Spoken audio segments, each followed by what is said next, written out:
창세기 39장 구약 성경 60쪽에 있어요. 요셉이 이끌려 애굽에 내려가매 바로의 신하 시위대장 애굽 사람 보디발이 그를 그리로 데려간 이스라엘 사람의 손에서 그를 산이라. 여호와께서 요셉과 함께 하심으로 그가 형통한 자가 되어 그 주인 애굽 사람의 집에 있으니 그 주인이 여호와께서 그와 함께 하심을 보며 또 여호와께서 그의 범사에 형통케 하심을 보았더라. 요셉이 그 주인에게 은혜를 입어 섬김에 그가 요셉으로 가정 총무를 삼고 자기 소유를 다 그 손에 위임하니 그가 요셉에게 자기 집과 그 모든 소유물을 주관하게 한 때부터 여호와께서 요셉을 위하여 그 애굽 사람의 집에 복을 내리심으로 여호와의 복이 그의 집과 밭에 있는 모든 소유에 미친지라. 주인이 그 소유를 요셉의 손에 위임하고 자기 식료 외에는 간섭하지 아니하였다. 요셉은 용모가 준수하고 아담하였더라. 아멘. 우리가 읽지 않았지만 요셉의 이야기 속에는, 이 본문 속에는, 앞절에는 요셉이 형들한테 팔려가는 이야기가 나옵니다. 요셉의 엄마가 누구냐면 라헬인데요. 라헬은 원래 그 야곱이 가장 좋아하던 4명의 부인 중에서 가장 좋아하던 사람이었어요. 라헬을 위해서 삼촌집에서 그렇게 열심히 일을 했고, 라헬을 위해서 또 그 라헬의 누나, 언니죠. 언니 레아까지 이제 자기의 부인으로 삼았던 그 사람입니다. 얼떨결에 안았죠, 야곱이. 그러면서 야곱은 수많은 고생을 합니다. 그리고 고생의 그 끝말머리에, 끄트머리에 이제 야복 강가에서 그 축복을 위한 기도를 막 하죠. 그리고 천사와 씨름하는 그런 장면도 여러분이 기억하실 겁니다. 그러니 이 야곱의 인생 속에는 진짜 고생 많이 했다. 정말 고생 많이 했다. 부인 4명을 거느려야 되고 그 4명이 딸린 자식을 다 건사를 해야 되니 고생 많이 했다라는 생각이 야곱에게는 많습니다. 그러나 그 야곱에게는 하나님이 함께 하셨다는 그 확신이 있었기 때문에 야곱은 자기에게 맡겨진 그 수많은 짐들을 넉넉하게 이겨냈어요. 자, 여러분 한번 생각 한번 해보세요. 야곱이 4명의 부인 중에서 라헬을 제일 좋아하는데, 그러면 자식들을 좋아할 때는 아마 4명의 딸린 자식들을 다 좋아할 겁니다. 12자손이죠.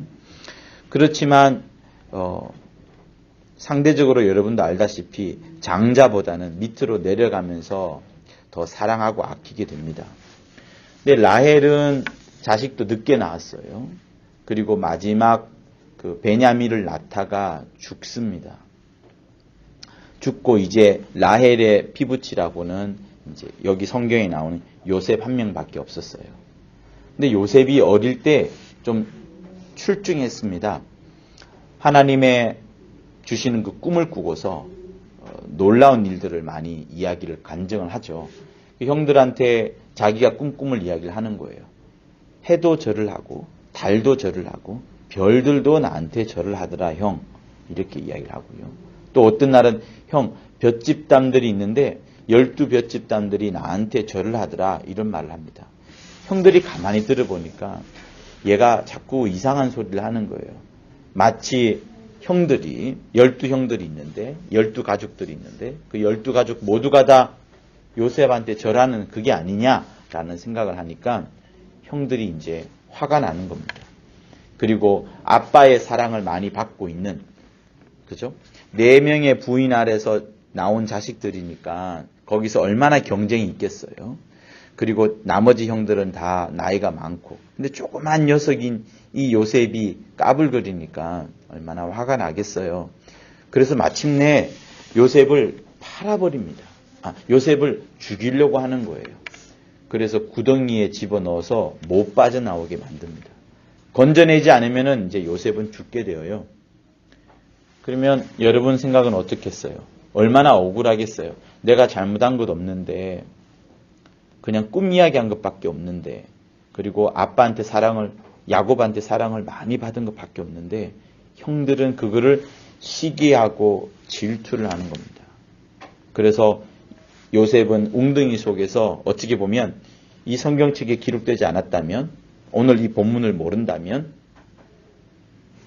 이 요셉은 그냥 구덩이 속에서 죽어버릴지도 모를 거예요. 근데 우연찮게 죽지 아니하고 형들 중에 한 명이 이 요셉을 팔지요. 아랍 상인한테 팔아버립니다. 팔고 나서 지금 이제 우리가 읽었던 본문이 나오는 거예요. 요셉은 구덩이에 있을 때 죽을 줄 알았는데 형들 중에 누구 한 명이 이제 그를 팔면서 겨우 목숨을 건지게 됩니다. 여러분 같으면 어떻겠어요? 부모와 헤어집니다. 엄마는 이미 자기 동생 베냐민을 낳다가 죽었어요. 구덩이 속에 있으면서 얼마나 엄마가 보고 싶겠어요. 엄마가 죽었잖아요. 그러니까 자기도 죽음 앞에 있으니까 눈앞에 베냐민의 얼굴, 엄마의 얼굴, 그리고 자기를 사랑해 주었던 아빠의 얼굴들이 막 스치고 지나갈 겁니다. 죽음이라는 것은요, 우리에게 많은 것을 가르쳐 줍니다. 죽음이라는 것은 나를 성장시키기도 하고요. 또한 절망에 빠뜨리기도 하지만 어쨌든 나 자신을 돌아보는 데 있어서 최고의 장치는 어떻게 보면 죽음이라 할 수 있어요. 많은 사람들이 병원에 가서 신을 믿기 시작합니다. 또 하나님 떠나버렸던 교회를 다시 찾아오기도 하고 믿음을 다시 갖기도 합니다. 즉 내가 약해질 때에, 내 육체가 약해질 때에, 내가 죽음 앞에 있을 때에, 내가 나이가 이제 많이 들어서 하나님께서 나를 부르실 때가 되면 우리의 육체는 약해지고 우리의 영적인 게 우리의 본질이니까 영혼의 힘이 살아나는 거예요. 그래서요, 사랑하는 성도 여러분, 우리가 강한 것이 결코 능사가 아니고 이기는 것이 잘한 것이 아니고 건강한 것이 결코 완벽하다 이것이 아닙니다. 하나님은 늘 언제나 우리와 함께 하시기를 원하는데 강하고 부자가 되고 잘 나가고 높은 위치에 있을 때 하나님을 가까이 할 것 같지만 가까이 하지 않았던 수많은 역사들이 이 구약 성경에 잘 나옵니다. 그래서 하나님은 교만하지 말라, 오히려 겸손하라 라고 말씀을 끊임없이 하는 거죠. 그 겸손의 왕, 절대로 교만하지 않았던 분, 겸손 중에 최고의 겸손을 보여주신 분이 마침내 이 땅에 오신 분이 예수 그리스도인 겁니다. 우리에게 나타나셔서 나는 섬기러 왔지 섬김을 받으러 온 것이 아니다. 너희들도 종이 되어라. 주인 되려고 하지 마라. 라는 말씀을 하신 겁니다. 자, 어쨌든 우리 인생은요. 여러분들도 그렇고 저도 그렇고요. 높아진 마음 아래서는 기도하지 않습니다. 심령이 낮아지고 가난해져야지 하나님께 손을 내밀고 하나님을 찾아가는 겁니다. 그러면 여러분 우리의 환경은 지금 어때요? 303호에서 예배드린 이 환경이 좋습니까? 예전보다 좋습니까? 나쁩니까? 여러분 각자 다 생각할 수 있을 거예요.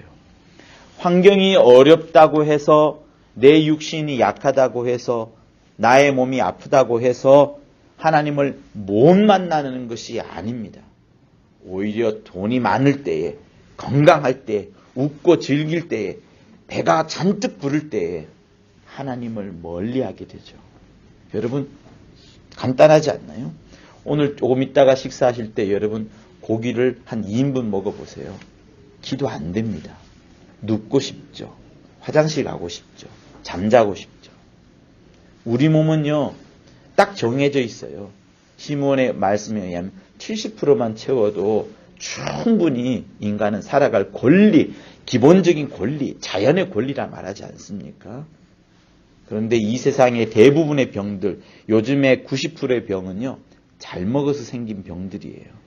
못 먹어서 생긴 병은 일찍 고쳐지는데, 잘 먹어서 생긴 병들은 뭐 다그찬 당뇨, 암, 다 대부분 오래 고치지도 못합니다. 그러니까 굶는 것이 어떻게 보면요, 더 건강을 유지할 수 있는 법이에요. 자, 다시 말씀을 드리면 요셉은 지금 어려운 환경 속에 있습니다. 결코 무난하고 평탄한 환경에 있는 것이 아니에요. 겨우 구덩이 속에서 죽음만을 건짐을 받았습니다. 그러니 이 구덩이 속에서 별거를 다 생각했을 거예요. 엄마가 보고 싶고 아빠가 보고 싶고 동생이 보고 싶은 거. 자기를 팔으려고 했던 형들에 대해서 원망과 분노가 막 잔뜩 있을 겁니다.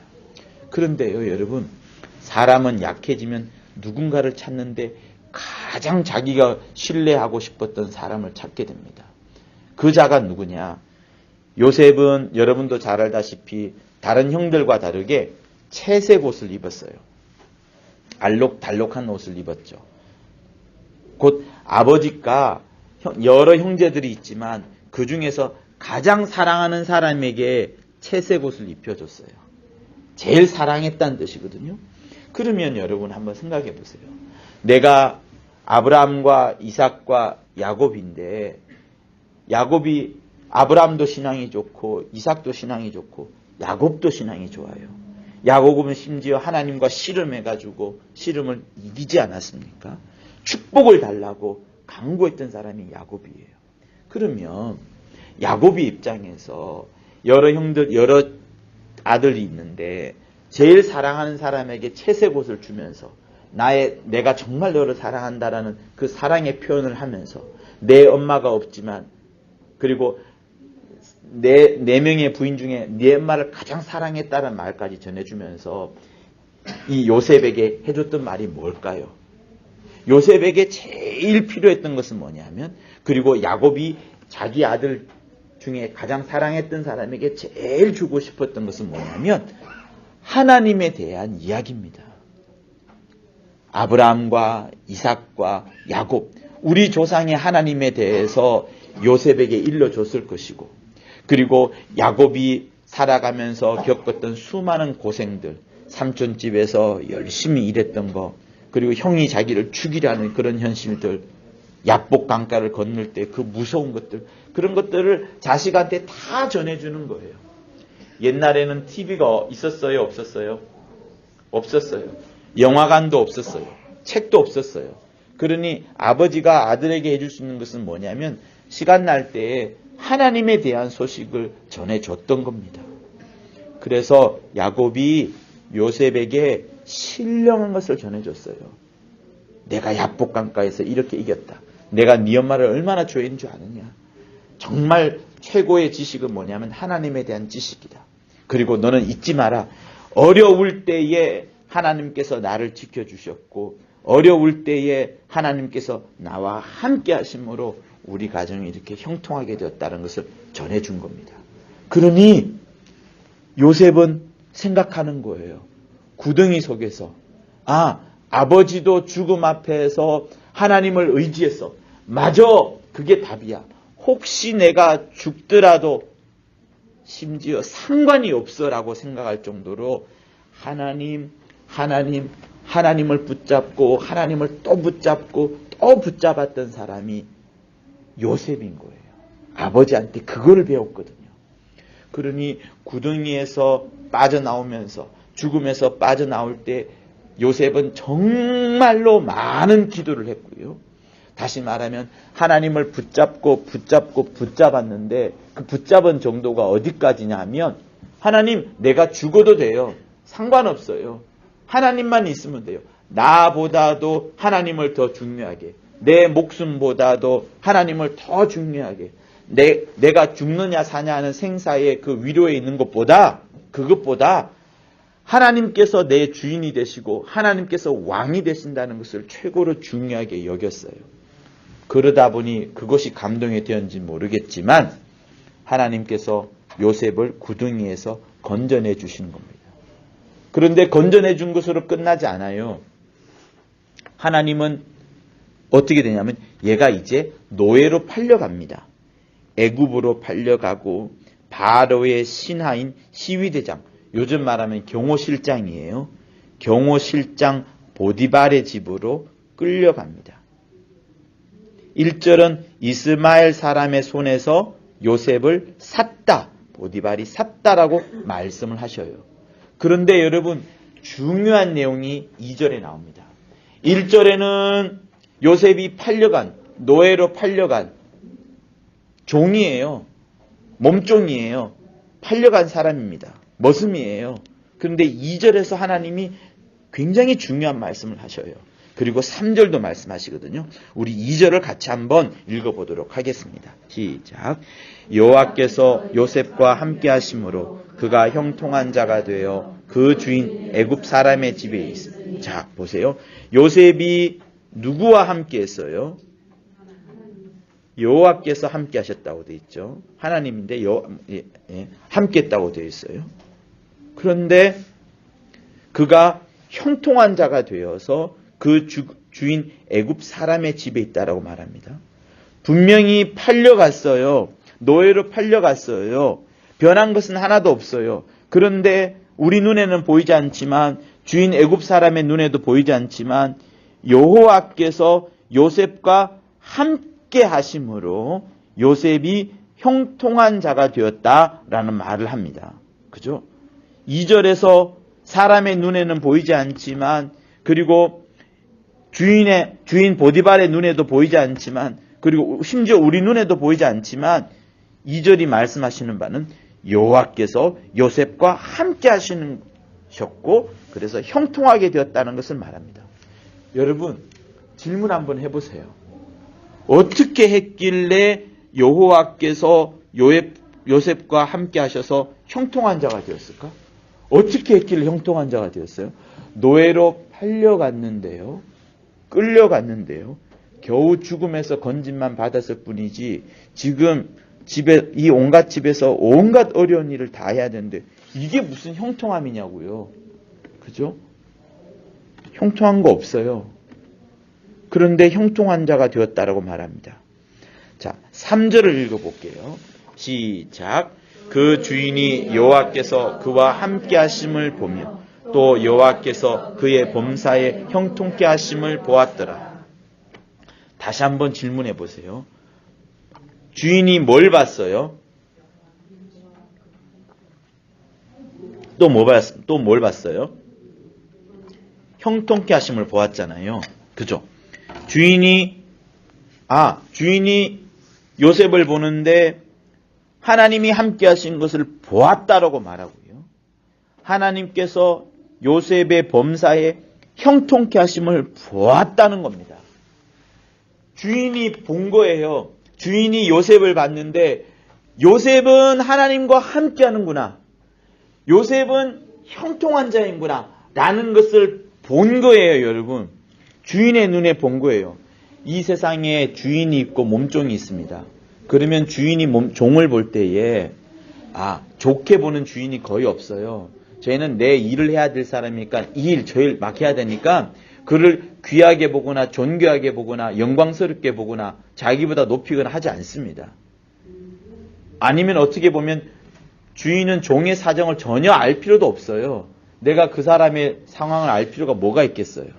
그런데 그것을 뛰어넘을 정도로 그것을 극복할 정도로 주인의 눈에 보기에 여호와께서 요셉과 함께 하심을 봤다라는 겁니다. 여호와께서 그의 범사에 형통케 하심을 눈으로 봤다는 거예요. 영적으로 봤다는 것이 아닙니다. 이 보디발은 여러분 예수 믿는 사람이 아니고 하나님을 의지하는 사람이 아닌 이방인이에요. 그런데 그 이방인의 눈에 하나님이 함께 하시는 게 보이는 겁니다. 자, 그래서 4절을 또 한번 읽어보겠습니다. 시작. 요셉이 그 주인에게 은혜를 입어 섬김에 그가 요셉으로 가정 총무를 삼고 자기 소유를 다 그 손에 위임하니. 자, 주인한테 은혜를 받습니다. 그 은혜 받은 이유가 또한 뭐냐면 하나님께서 그와 함께 하셨고 하나님께서 범사에 형통케 하신 것을 봤기 때문에 주인이 생각하는 거예요. 야, 요셉은 하나님과 함께 하는구나. 요셉의 범사는 형통하구나. 그러면 내가 이 친구에게 은혜를 입혀서 그를 가정 총무로 삼겠다. 그래서 가정의 노예 중에, 일꾼 중에 최고 대빵으로 삼는 겁니다. 그리고 자기의 모든 소유를 그 사람한테 위임하는 거예요. 위임이라는 것은요, 물건을 팔아도 되고요, 물건을 사도 되고, 자기 임의로 거의 다 할 수 있는 그런 높은 위치입니다. 그러니까 큰 거를 지금 요셉이 받은 거예요. 자, 그리고 또 놀라운 구절이 5절에 나옵니다. 5절을 읽어보겠습니다. 시작. 그가 요셉에게 자기 집과 그 모든 소유물을 주관하게 한 때부터 여호와께서 요셉을 위하여 그 사람의 집에 복을 내리심으로 여호와의 복이 그의 집과 밭에 있는 모든 소유에 미친지라. 자, 주인이 요셉에게 가정 총무를 맡깁니다. 그래서 자기의 모든 소유물을 네 마음대로 해라 라고 합니다. 그런데 그때부터 여호와께서 요셉을 위하여, 주인을 위하여가 아니라 요셉을 위하여예요. 요셉을 위하여 주인인 그 애굽 사람의 집에 복을 내리시는 겁니다. 누구 때문에? 요셉 때문에 주인에게 복을 내리시는 거예요. 그래서 여호와의 복이 그의 집과 밭에 있는 모든 소유에 미친지라 이렇게 말합니다. 그러니 하나님의 방법이 이거예요. 요셉에게 복을 주었더니 요셉과 함께 그 가정에 복이 임하고 그 복에 내리니까 그의 집과 밭에 있는 모든 소유물, 아마 농작물들, 뭐 소, 양, 뭐 모든 가축들, 주위에 있는 또 여러 가지 우물들, 뭐 농사 지었던 여러 가지 작물들 전부 다 복을 받은 겁니다. 요즘으로 치자면 내가 하고 있는 사업장과 내 직장이 복을 받아서 뭐 스탁 옵션 같은 거 받고요, 보너스 1000배씩 받고 하는 그 정도의 형편이 되는 겁니다. 그러면 제가 여러분들에게 이 본문의 구절을 읽으면서 하고 싶은 말씀이 바로 이겁니다. 복을 받으면 이렇게 되는구나. 하나님의 복을 받으면 요셉도 형통하고 심지어 요셉과 함께한 그 가정에도 복이 임하고 그에 갖고 있는 모든 농작물들과 가축과 집과 밭에 있는 것들도 복이 임하는구나 라는 것을 이제 확인할 수 있게 됩니다. 자, 그러면 형통이라는 것이 뭔가를 여기서 다시 한번 확인할 수 있어요. 2절에도 형통이 나오고 3절에도 형통이 나옵니다. 그리고 그 형통과 함께 하면서 나오는 단어가 복이 있더라, 복이 내리더라, 복이 미친지라 라고 나오는 겁니다. 사랑하는 우리 금천 성도 여러분, 여러분에게 정말로 하나님의 복이 풍성히 또 그에 앞서서 하나님께서 여러분들에게 형통케 하심이 충만하기를 예수 이름으로 축원합니다. 하나님의 복이 충만하기를 축원합니다. 하나님의 형통이 충만하기를 축원합니다. 하나님의 형통이 있는 방법은 뭐냐면 여호와께서 그와 함께 하심을 있었다는 거예요. 사랑하는 성도 여러분, 지금 요셉이 하나님과 함께 하심으로 복을 받았어요. 복을 받았는데 그 복을 받은 것을 그 옆에 있는 사람들이, 옆에 있는 주인들이 다 누립니다. 여러분들도 여러분들의 가정이 있어요. 나는 101호에 살아요. 나는 203호에 살아요. 그러면 202호, 201호, 204호, 202호는 내 이웃입니다. 윗집도 있고 아랫집도 있어요. 요셉의 표현에 의하면 요셉이 복을 받음으로 그 주위에 있는 사람들이 또한 복을 받는 것이 나옵니다. 근데 그 복을 받은 것이 하나님이 함께 하심을 주인이 봤다라고 했거든요. 핵심이 여기에 있어요. 사랑하는 성도 여러분. 주위에 있는 불신자가, 주위에 있는 이 애굽 사람인 보디발이 요셉을 보는데 종이에요. 죽다가 살아났어요. 나이도 꼬맹이에요. 여기 13살, 14살 밖에 되지 않습니다. 나이도 어려요. 그런데 주인의 눈에 보기에 요셉이 어떻게 보였냐면 불신자인 보디발의 눈에 하나님이 함께 하시는 게 보이는 거예요. 여기에 답이 있습니다. 도대체 요셉이 어떻게 살았기에 하나님이 보이냐는 거예요. 도대체 요셉이 어떻게 행동을 했기에 하나님이 함께 하시는 것을 주인이 봤냐는 거예요. 주인이 볼 정도로 하나님이 함께 하시는 것을 보이려면 도대체 어떻게 했을까라는 고민을 한번 해봤으면 좋겠어요. 방법은 여러 가지가 있어요. 내가 이렇게 전도지를 들고 나가서 저는 여호와를 믿습니다. 하나님을 믿습니다. 하나님이 나와 함께 하십니다. 라고 말할 수도 있어요. 근데 여러분, 말이라는 것은 뱉으면 말이 돼요. 그리고 말이 씨가 되어서 역사하기도 합니다. 그런데 우리 주변에 있는 사람들은 우리의 말을 보기도 하지만 말에 속기도 합니다. 이 세상은 가짜 뉴스가 있어가지고 그리고 재작년에 X파일이 있어가지고 얼마나 많은 사람들을 속였어요. 믿을 수 없어요. 말로는 사람을 믿을 수가 없습니다. 그러면 뭘 보냐? 그 사람의 말하고 말을 한 것에 대한 행동, 말한 것에 대한 약속에 따른 움직임, 그거를 보는 거죠. 그죠? 그리고 나서 그 사람에게 신뢰를 주는 겁니다.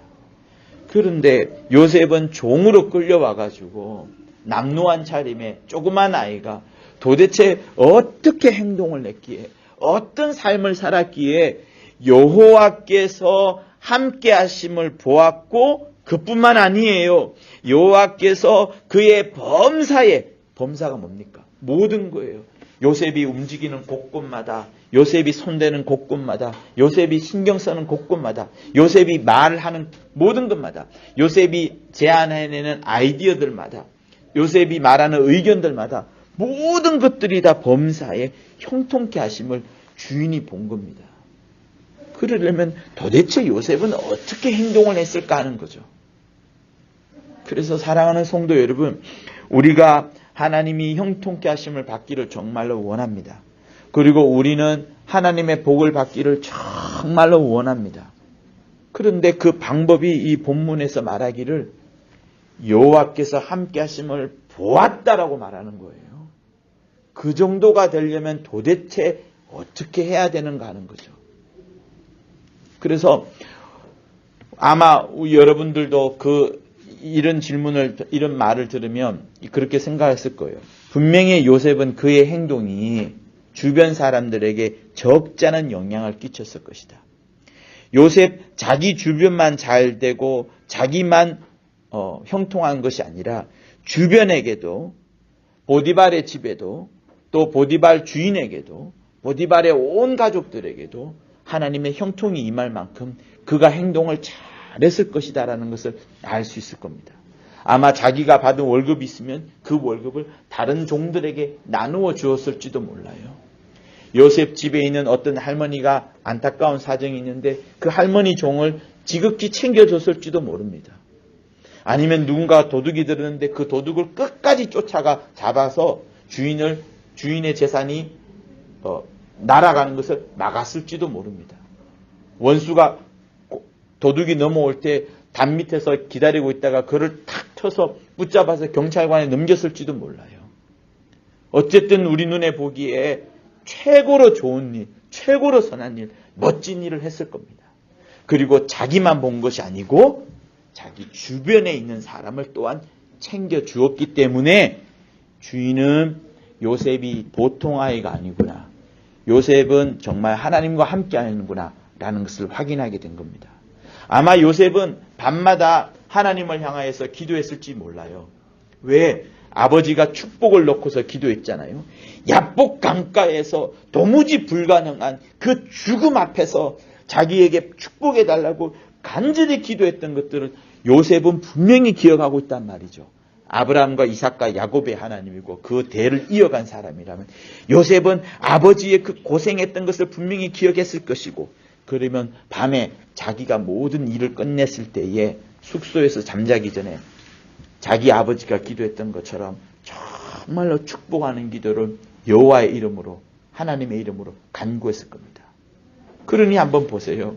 요셉에게 도움을 받은 종들이 또 요셉이 너무 착한 일을 많이 하고 귀한 일을 많이 하는 주인의 눈에 슬쩍 보다가 주인이요, 주인님, 요셉이 밤마다 이상한 짓을 해요. 밤마다 중얼중얼거려요. 밤마다 여호와 이름을 불러요. 야, 그게 뭐냐? 조사해봐라. 예, 알고 보니까 요셉이 하나님을 향하여서 예배드리고 말씀을 생각하고 하나님께 기도하는 모습을 보였어. 그 하나님이 뭐냐? 여호와가 누구냐? 예, 저기 이스라엘 지방에 있는 어떤 신의 이름이라고 해요. 그런데 그 이후부터 계속 보는데 요셉이 형통한 거예요. 하나님이 함께 하시는 게 막 점점 보이는 거예요. 그러니 주인에게는 얘는 인물이기 때문에, 얘는 걸출한 사람이기 때문에 얘를 쓰지 않으면 손해가 오는 겁니다. 사랑하는 성도 여러분, 하나님이 우리에게 지금 이걸 말씀하시는 거예요. 교회가 어려운 상황에 있습니다. 또 여러분들 가정 중에도 혹시 어려운 환경 중에 있는 사람이 있을지도 모릅니다.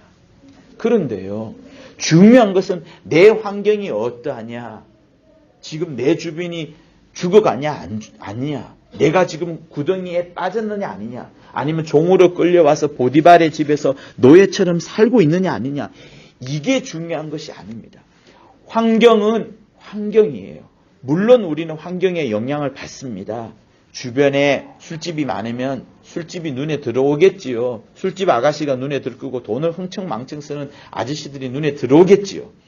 그러나 요셉은 그러지 않았다는 거예요. 환경을 이겨냈다는 겁니다. 환경을 극복했다는 거예요. 누구 때문에? 하나님을 의지하면서. 그래서 교회가 어려워도요, 또 여러분의 가정이 어려워도 그 어려운 것을 크게 생각하면 하나님의 눈에 안 들어와요. 뭘 생각해야 되느냐? 무엇 속에 들어가야 되느냐? 하나님 속으로 그때에도 약속하시고 그때에도 붙잡고 나와 함께 하시는, 왜? 여호와께서 함께 하심으로. 여러분, 하나님은, 세상 사람들은 여러분이 편안할 때 하나님을 보는 게 아니에요. 야, 교회가 저렇게 됐는데도 신앙생활 하냐? 교회가 저렇게 됐는데도 헌신하네? 교회가 저렇게 됐는데도 찬송하고 얼굴이 기쁘네? 저렇게 두드려 맞았는데도 고소를 당했는데도 기뻐하네? 우리 가정이 저렇게 부도를 맞았는데도 완전히 망했는데도 하나님께 찬양하고 하나님을 향하여 기쁜 소리 들은, 바로 그때에 세상 사람들이, 주변에 있는 주인이, 여러분 주위에 있는 사람들이, 그리고 여러분의 자녀들이 보는 거예요. 우리 엄마 정말 믿음 있구나. 아, 나는 잘 모르겠는데, 아직 모태신앙이라 잘 모르겠는데 정말로 하나님이 있는지도 모르겠구나 라고 생각을 하고 돌이키게 되는 역사가 나타나는 겁니다. 사랑하는 성도 여러분, 지금은요, 전도지 들고 나가서 전도하는 때가 아니에요. 저는 이거보다 더 심하게 말하고 싶어요. 이 시대는 무서운 시대입니다. 전도지를 보는 게 아니에요. 여러분의 말을 보는 것도 아닙니다. 우리의 모든 것을 보는 거예요. 특별히 언제 보냐? 내가 힘들 때에 보는 거예요. 모두가 힘들 때에 보는 거예요. 직장에서 이제 막 부도가 나기 시작합니다. 직장의 직원들 다 끝났죠. 그런데 그냥 떠나가자. 월급 챙겨 먹고 떠나가자. 작년에요, 성락교회 부도 난다는 소문이 나가지고 개파 사람들은 다 퇴직금 신청하고 막 그랬어요. 우습잖아요. 근데 그때 믿음을 유지한 사람도 있습니다. 어려울 때에 어려움을 보는 것이 아니고 어려울 때에 하나님을 봐야지 내 주변의 사람들이 그때에 전도가 되는 거예요. 그때의 믿음을 자기도 한번 써볼까 하는 겁니다. 그때에 우리 자녀가 살아나야지, 나도 지금 믿음을 가야지 하게 되는 것이고, 자기가 혹시 군대 가 있거나 아니면 참 먼 나라 가서 겨우 쥐염 열매 먹는 그런 어려운 처지에 빠졌을 그때에도, 맞아, 엄마가 어려웠을 때에 기도했었어. 우리 가정이 어려웠을 때 눈물 흘리며 새벽마다 방언 기도하는 거 나는 들었었어. 내가 이때 돌이켜야지 라고 하면서 돌이키게 되는 것이 여러분 하나님의 역사인 겁니다. 그래서 어려울 때에 더 하나님이 함께 하시는 것들을 나타내는 사람이 바로 이 요셉이에요. 그래서 이게 형통입니다. 이게 복이에요. 이게 하나님의 함께하심을 나타내는 거예요. 사랑하는 성도 여러분, 여러분의 환경이 아무리 어렵다 할지라도, 아무리 답답하다 할지라도, 여러분의 남편, 여러분의 자녀가 어려운 상황에 있다 할지라도 그 어려울 때 다시 한번 하나님을 붙잡고 예수의 이름을 외쳐내고 예수의 이름을 간구하고 주님을 더 견고히 붙잡아야지. 어려움보다 더 세게, 역경보다 더 강하게, 물질적인 부도보다도 더 견고하게 하나님의 이름을 붙잡아야지 우리가 살아나는 역사가 나타나는 겁니다. 할렐루야. 심지어요, 하나님께서 내 가정에 요셉처럼 이렇게 형통케 하는 응답이 없어도요, 그래도 붙잡아야 되는 겁니다. 왜? 하나님은 때와 기한의 주인이세요. 하나님은 요셉을 지금 이끌어낸 게 아닙니다. 요셉을 나중에 감옥에 집어넣잖아요. 더 상황이 나빠지는 거예요. 그러다가 갑자기 총리가 되는 겁니다. 때와 기한은 여러분의 것이 아니고 우리 게 아닙니다. 내가 기도한다고 해서 하나님 내일 당장 돈이 들어와야 됩니다. 내일 당장 뭐가 이루어져야 됩니다. 라고 하는 것은 우리 기도가 틀린 기도예요. 왜? 분명히 예수께서 말씀하셨거든요. 때와 기한은 너희 것이 아니다. 하나님의 것이다. 라고 분명히 말씀을 하시면서 때와 기한은 아버지께 맡겨드리고 우리가 할 바는 뭐예요? 끊임없이 시간이 있든 시간이 없든 내가 죽을 지경에 있든 죽을지 않을 지경에 있든 항상 하나님의 이름을 붙잡고 주님을 의지하고 그래서 주변 사람들이 볼 때 정말 저 사람은 하나님이 함께하는구나. 진짜로 하나님이 함께하는구나. 정말 하나님이 함께하는구나 라는 것을 볼 수 있을 정도가 되어야 하는 겁니다. 신앙에 나오는 모든 인물들은 모든 주의 종들 그리고 우리 눈앞에 있는 시몬 같은 분들은 모두가 다 어려움을 견뎌냈어요. 어려움을 그냥 견뎌낸 것이 아닙니다. 어려움을 자기 힘으로 이겨낸 게 아닙니다. 하나님을 더 세게 붙잡는 거예요.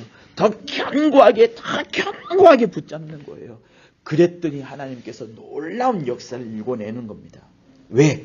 하나님은 천지만물의 주관자시라 모든 것을 역사하시거든요.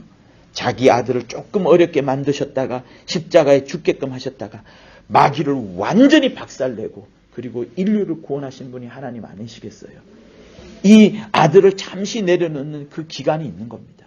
그래서 우리에게 어려운 현실, 역경들, 곤란한 거, 또 환난들 이런 것들이 우리에게 다 떠나가게 해달라고 하는 그것보다 그 속에서 내가 하나님을 더 붙잡는 거, 더 세게 붙잡는 거, 하나님을 더 의지하고 하나님 속으로 더 들어가고 예수의 이름 속으로 더 들어가고 주의 은혜를 풍성히 기억하고 감사하고 또 의지하고 이런 것들이 정말로 필요한 겁니다. 그래서 여러분의 일생 중에 늘 하나님 속으로 들어가고 하나님을 의지하고 하나님의 말씀을 붙잡는 우리 모든 귀한 금천 성도들이 될 것을 예수 이름으로 부탁을 드립니다. 아멘. 할렐루야. 아멘. 할렐루야. 아멘. 우리 창세기 39장 2절과 3절을 같이 한번 읽고 우리 기도하도록 하겠습니다.